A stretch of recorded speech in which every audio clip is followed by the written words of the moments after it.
কুমিল্লার জন্য আলাদা করে 2400 কোটি টাকার প্রকল্প, যার সবচেয়ে বেশি বরাদ্দ হয়েছে উপদেষ্টা আসিফের নিজ মুরাদনগর উপজেলার জন্য। স্থানীয় সূত্রে বলা হচ্ছে, মুরাদনগরের তুলনায় অন্য উপজেলাগুলোতেও কাজ আছে, তবে মুরাদনগর সবচেয়ে বেশি বরাদ্দ পেয়েছে।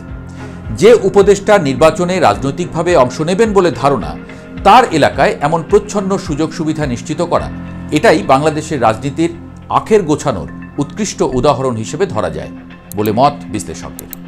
অনেকে তো মজা করে এটিকে আখের গোছানোর না বলে আখের চাষ বলেও রায় দিচ্ছেন, যার রস খাওয়া হবে আদতে সামনের নির্বাচনে, অর্থাৎ নাহিদের রায় নিজের মাথাতেই ভেঙে পড়ে আদতে। যা হোক, উপদেষ্টা আসিফের এলাকার পর দ্বিতীয় সর্বোচ্চ বরাদ্দ পেয়েছে এনসিপির হাসনাত আবদুল্লার এলাকায়।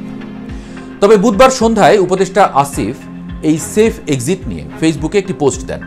পোস্টে তিনি বলেন, যাদের একাধিক